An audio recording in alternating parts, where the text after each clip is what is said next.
Yes. I could not hear you. Would you please speak up, Mr. Brown?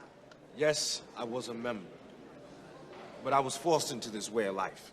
Hey, look, I've been dealing drugs ever since I was 12 years old. See, I didn't have the chances that you have, Miss Hawkins. I wasn't born with a silver spoon in my mouth, Miss Hawkins.